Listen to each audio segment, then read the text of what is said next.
Today, I will show you an action-adventure sci-fi film from 2016 titled The Osiris Child. Spoilers ahead. Watch out and take care. It's some point in the distant future, and humans have started to colonize the universe. The off-Earth military contractor company, Exor, housed in a huge complex in the sky, looks down upon a desolate world that is home to a penal colony and the capital city of Osiris. Up there with the complex exists the Flotilla, a military base. In charge of supporting new settlements is Lieutenant Kane Somerville, a conflicted war hero who left Earth after an accident on an early combat mission he led because of a mistake he made that resulted in the death of nearly all of his crew. The higher-ups accused him of substance abuse, and while he was pardoned of the case thanks to his decorated career as a fighter pilot, he and his family were never the same afterward. Living in the Flotilla makes it hard for him to see his 11-year-old daughter, Indy Somerville. Today he's taking her out on a ride through the planet's desert, although she is not impressed by such empty wasteland. Indy tells him her mom thinks he's running away, but he deflects the comment by saying he hasn't talked to her in a long time, and that he is proud to be part of a project that builds humanity's new future. To get on his daughter's good graces, he lends her his weapon and teaches her how to shoot before they go back to the new bunkers together. When they are done, Indy is sent to Osiris City to stay with a nanny, since she isn't allowed up in the Flotilla with him. Kane promises her he will be back in a week and she can call him anytime. After a glimpse of the monsters that lurk in the wasteland during the night, morning comes for Kane in the Flotilla. His AI Travis wakes him up and prepares his breakfast for him while playing his messages. Kane ignores the one from his co-worker and his wife, but he does listen to Indy's while looking at some reports. The message is suddenly cut short, however, and when Kane asks Travis to restore it, the AI says it can't because all communications to the surface have been temporarily disrupted after disturbances in prison.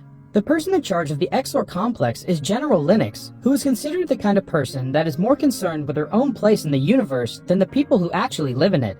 She is currently receiving a status report of the colony after the prison has been breached. Some creatures that Exor itself created have gotten inside and have been killing prisoners. The outer cities are also gone, and it is a matter of time before the monsters kill everyone on the surface.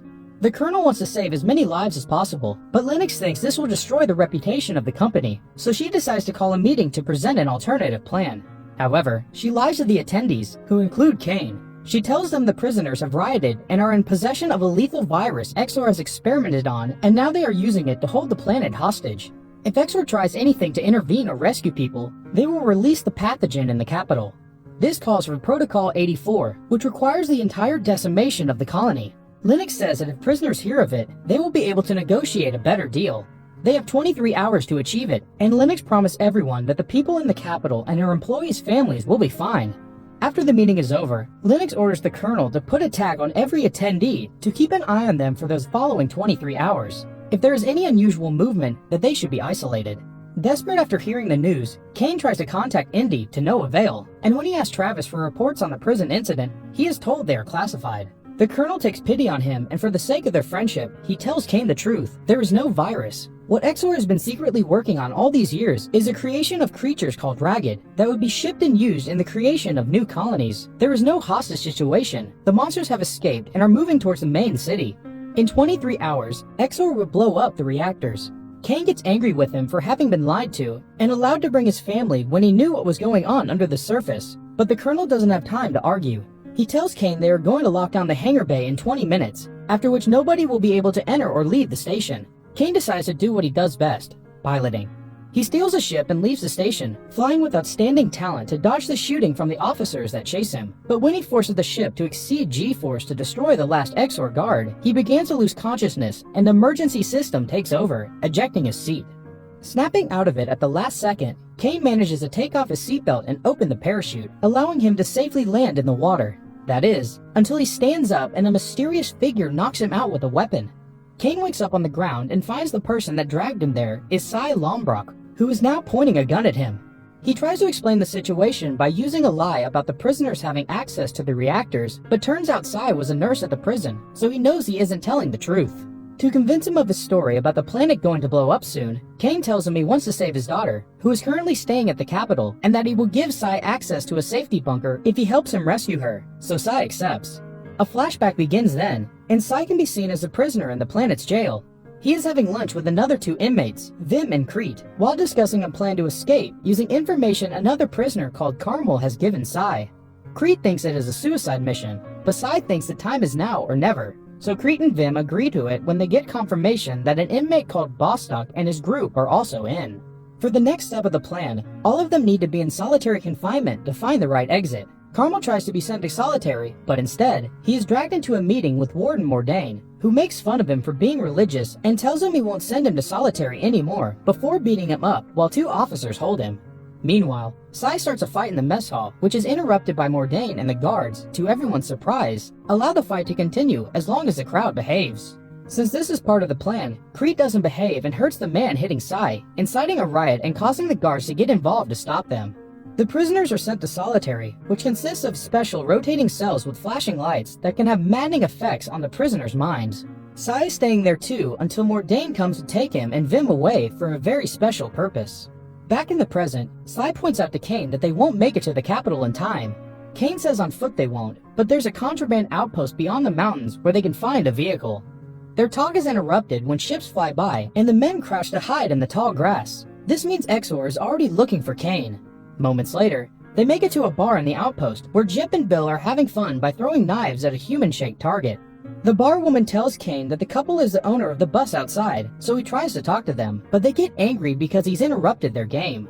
Jip puts a knife on his neck while Bill calls him out, so Sai intervenes and tells them Kane is an Exor deflector that just wants to see his family. He is also willing to pay them 20 grand for the trip.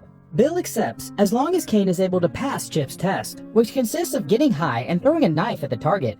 Kane's aim is perfect, so he passes the test, and the 4 of them agree to leave and take a detour to buy some weapons.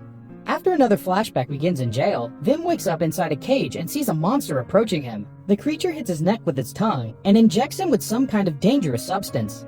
Sai can hear him screaming from the other room as he also wakes up inside a cage. Mordain is nearby too. He begins to explain Exor's terraforming project to him and how they are creating these creatures by mutating prisoners, transforming them into a being capable of evolution and adaptation no matter the environment.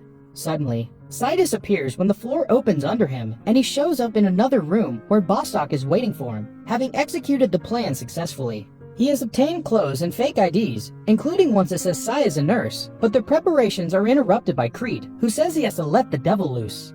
The prisoners start running away as the creature begins killing everyone in the building, including the monster that used to be Vim, who now kills Mordain. Bostock and Crete want to leave for the capital, but Sai tells them he can't go with them because he wants to go to the opera, so they separate. There is another jump in time, and now Earth can be seen 2 years ago.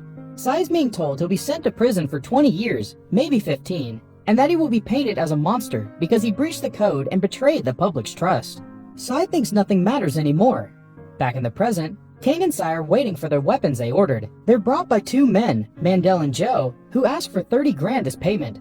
Kane pays them the amount they want and the group leaves. As soon as they're out of sight, the men celebrate their new money. After drinking and dancing, they notice something weird in the distance. It's the monsters coming to attack them. Joe and Mandel try to defend themselves by shooting them through the windows, but while they manage to kill a couple, the rest of the creatures still get inside their shack. Joe sees no other options but to detonate a grenade. Later in the evening, Kane is telling everyone on the bus about the monsters and the bomb that will go out in 4 hours. They have a philosophical talk about how they got there, destiny, and consequences. They also chat about the ethics behind using prisoners for free labor. When they make it to Osiris a couple of hours later, the city is in utter chaos because of the monsters attacking at every corner and infecting more humans to mutate them. The group gets their weapons out and agree that while Kane goes out to find his daughter with Sai, Jip and Bill will provide cover and protect the bus. The couple shoots all the monsters that come close as Kane and Sai enter the building Indy lives in. They come across one of the neighbors who tells them he hasn't seen Indy before letting them go upstairs. They break into the apartment and find that the nanny has died, but Indy is safe because she has been hiding in the closet. After telling Indy that her nanny has gone home to protect her from the truth, the 3 of them try to take the stairs, but they're blocked by a monster, so they will have to find another way out. Meanwhile, Jip has dragged Bill back inside the bus because he's been hurt by a creature. She tries to find a first aid kit to no avail, so she must watch Bill die in her arms. Kane, Sai, and Indy make it to the roof of the building and lock the door behind them. Seeing as there is no other way out, Sai grabs Indy and jumps off the roof, safely landing on top of the bus. Kane follows them afterward but almost falls. Thankfully, Sai grabs him and tells him to get on top of the bus with them. They start hitting the hatch and begging Jip to open it and let them in, but Jip is hesitating because of what happened to Bill. Eventually she gives in and opens the hatch for them before starting the bus to drive them away, as Sai uses a blanket to cover Jip's body. Kane explains to his daughter what's happening and apologizes to her for not being in her life more. Indy accepts to forgive him. He also gives Jip directions to the bunker and makes sure everyone learns the code to get inside. In the Exor complex, Linux is in the process of starting Protocol 84 when she's informed of a bus approaching one of their bunkers, so she sends a ship after them. It's Indy that sees her through the window, so Kane makes her hide before telling Jip not to take the turn so that the ship doesn't learn where they are going. After following them for a little while, the ship leaves, and Jip makes the turn towards the bunker then.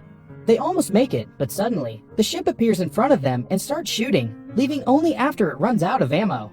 Jip and Kane have been killed, but Sai and Indy are alright. Indy doesn't want to leave her dad, but they have no time to waste. Sai picks her up and takes her off the bus to try to reach the bunker. A monster finds them on the way and chases them through the caves, managing to infect Sai with its tongue as he shoots it dead. They find the bunker entrance and Indy inputs the code. Both she and Sai successfully get inside right before the planet gets bombed. However, Sai is starting to transform into a monster, so he asks Indy to find him something sharp to kill himself. Indy refuses because she can't do this by herself, so she talks to him and touches him as his body mutates. Another flashback shows Sai's life as a nurse at a hospital on Earth. He goes through a breakdown when the patients they bring in are his wife and daughter, and neither of them make it. So he abuses his position as a nurse to enter the room of the guy that caused the accident that has killed his family, to punch him and try to choke him before security stops him. Back in the present, many days have passed since the explosion. Two explorers find the bunker and see Indy in the distance, wearing a spacesuit. They're attacked by Sai, who has become a monster, but he has kept some rationality thanks to Indy. And after killing one explorer, they use the chance to interrogate the other about what's going on out there. The explorer explains that the flotilla is on its way back to Earth because it was recalled after the disaster, and the story they're telling everyone is that the prisoners revolted and took control of the reactors, causing a meltdown with no survivors. Indy tells her that if she wants to live, she'll take her inside to the flotilla undetected. The woman has no other choice but to accept. They board the explorer's ship, and the woman watches Indy and Sai interact through sign language before Indy pets his head and holds his hand, telling him that they're finally going home and saying goodbye to her dad.